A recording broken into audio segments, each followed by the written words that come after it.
पिछले एपिसोड में हमने देखा था मैश रेजर के सर पर जोर से एक हिट मार जिससे उसका मास्क पूरा टूट जाता है।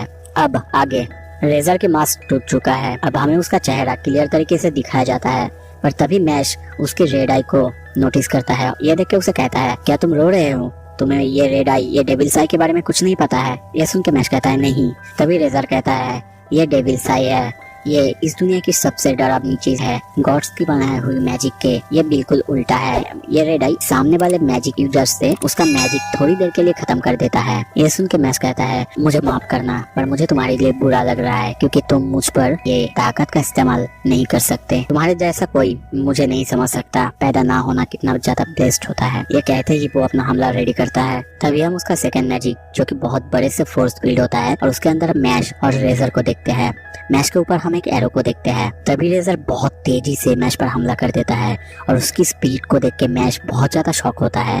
मैश भी उस पर हमला करने जाता है और हम देखते हैं उसकी स्पीड बहुत ज्यादा स्लो हो चुका है और वो अपना स्पीड देख के शॉक होता है। ये देख के रेजर कहता है, क्यों सरप्राइज हो गए ना? तुम्हें पता नहीं है ये फोर्स फील्ड कैसे काम करता है? ये मुझे मेरी ओपोनेंट की स्पीड को लेकर मुझ में डाल देता है। तो अब सब कुछ यहाँ पे खत्म होता है और फिर हम देखते हैं वो उस पर एक के बाद एक बहुत ज्यादा खतरनाक हमला करने लगते हैं, जिससे मैश की हालत तो बहुत ज्यादा खराब हो जाता है। ये देख के रेजर कहता भी है, सेकेंड टाइम तुम मुझे पकड़ नहीं पाओगे। फिर हम मैश को देखते हैं अपना हाथ जमीन की तरफ धीरे धीरे ले जाने लगता है। ये देख के रेजर शॉक होता है और कहता है, इस हालत में भी इसके पास इतना पावर कैसे है? तभी हम देखते हैं कि मैश एक मुक्के से पूरा फ्लोर को दो टुकड़े में बांट देता है, जो देख के रेजर की तो पूरी तरह से फट चुका है। वो सोचता भी है, इसमें अभी भी इतना ज्यादा पावर कैसे है, पर इस तरह का अटैक मुझे रोक। तभी हम देखते हैं मैश उसके मुंह के ऊपर बहुत जोर से मुक्का मार देता है। ये देख के वो पीछे हटने जा रहा था, पर वो पीछे नहीं जा पाता क्योंकि हम देखते हैं मैश उसके पैरों के ऊपर पैर रख दिया है। फिर मैश कहता है, तुम्हें पकड़ लिया, second time full muscle magic hurricane rush.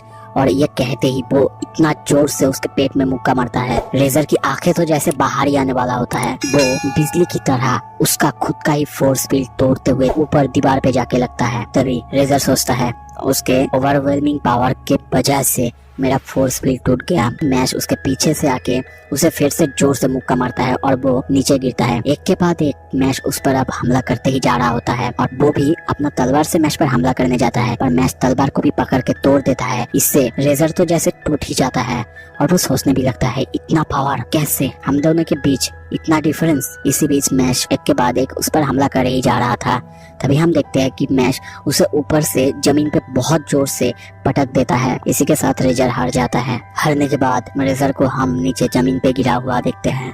तभी वो लड़खड़ाते हुए कहता है, मैं अब सोचता हूँ मुझे जन्म लेना ही नहीं चाहिए था। मेरे छोटे से एज से ही मेरे डेविल्स आई के बारे में मेरे माँ बाप को पता चल गया था, इसीलिए जब मैं छोटा था तब से ही मुझे सेल के अंदर बंद करके रखा गया था। सिर्फ खाना पीना और कुछ काम नहीं था मेरा। ऐसे ही जिंदगी काटता रहा। यहाँ तक तो ठीक ही था, पर एक बार उन्होंने मुझे मारने तक की कोशिश की। ये तो अच्छा हुआ लॉर्ड एवेल को मेरी जरूरत थी, भले ही वो टूल की तरह हो। शायद अब किसी को मेरी जरूरत नहीं। ये सुनते हुए मैश को बहुत ज्यादा खराब लगता है, इसीलिए वो उसे कहता भी है, मैं तुम्हारा दोस्त बन सकता हूँ। ये सुन के रेजर फिर से कहता है, नहीं मुझे पता है, अब तो तुम ये कह रहे हो, पर सब कोई बदल जाता है। कुछ दिन बाद तुम भी बदल जाओगे, पर तुम्हारी काइंडनेस की वजह से मैं तुम्हें इतना जरूर बता सकता हूँ, आगे मत बढ़ना। तुमने मुझे हराया ये तो ठीक है, तुम्हारे पास जितनी भी ताकत बचा हुआ है उससे तुम लॉर्ड एविल को नहीं हरा सकते, तो आगे मत जाओ। पर मैश कहता है, मैंने फैसला कर लिया, मुझे आगे तो जाना ही है। और हाँ, तुम्हें देखने के लिए मेरा नजरिया कभी बदलेगा नहीं। अगर तुम चाहो तो मेरा दोस्त बन सकते हो। ये सब खत्म होने के बाद हम दोनों क्रीम पफ खाएंगे। ये कहते कहते वो वहाँ से चला जाता है। रेजर अपने टूटा हुआ मास्क की तरफ देखते हुए कहता है, ये लड़का बहुत ज्यादा स्ट्रेंज है। दूसरी तरफ हमें डॉट और फिन को दिखाया जाता है लव के सामने। वो अपने आप को इंट्रोड्यूस करते हुए कहती है, मैं लव हूँ फिफ्थ फैंग, क्या तुम मुझे पसंद करते हो? ये सुन के डॉट कहता है, हम तो अभी मिले हैं। वो कहता है, क्या बोलो, क्या तुम मुझे पसंद करते हो? डॉट कहता है, माफ करना, मैं किसी और को पसंद करता हूँ। ये सुन के वो लड़की उन पर हमला कर देता है और कहती है, जो मुझे पसंद नहीं करते उन्हें मर जाना चाहिए। ये देख के डॉट और फिन बहुत ज्यादा शॉक होते हैं और कहते क्या ये कैसी बात हुई। वो लड़की एक के बाद एक मैनिपुलेटिव बातें उनसे करते ही जा रहा था, पर डॉट भी अपने बातों पर अड़ा हुआ है। वो बार बार कहता है मैं किसी और से एंगेज करने की सोच रहा हूँ। यहाँ पे दोस्तों वो लेमन की बात कर रहा है। ये सुन के लब को बिल्कुल अच्छा नहीं लगता।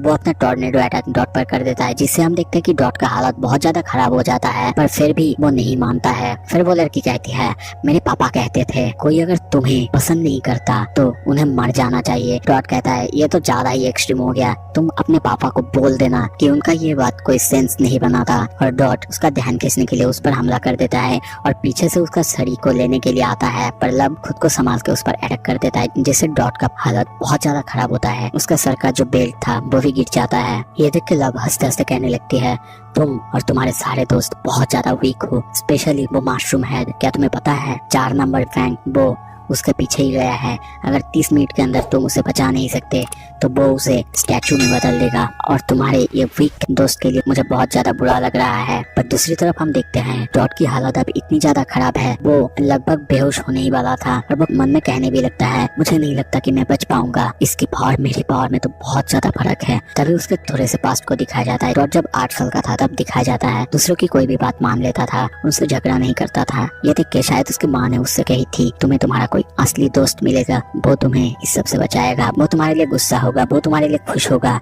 जब ऐसी दोस्त मिले कभी उन्हें धोखा मत देना। तभी ये सब सोचते सोचते उसे मैश का चेहरा याद आता है। सीन शिफ्ट होता है, हम देखते हैं लब फिन की तरफ आगे बढ़ रही है। वो कहने लगती है तुम्हारे एक दोस्त तो गया, अब तुम्हारी बारी। तभी पीछे से डॉट आता है और कहता है अभी बहुत कुछ बाकी है। उसे देखते ही लब बहुत ज्यादा चौंक जाती है, कहती है ये अभी भी जिंदा है, और वो उस पर हमला कर देती है। पर तभी हम देखते हैं डॉट भी एक्सप्लोड मैजिक से हमला को रोक देता है। और तभी हम उसके चेहरे पर एक क्रॉस को देखते हैं और वो बहुत ही ज्यादा गुस्से में कहता है 30 मिनट के अंदर वो स्टैचू बन जाएगा और तुम्हें लगता है मैं ये होने दूंगा, अपने सारे पावर से मुझ पर अटैक करो। वो बिल्कुल मैश की तरह करता है। ये सुन के डर के साथ लब उसकी तरफ देखने लगती है। इसी के साथ दोस्तों ये एपिसोड खत्म होता है।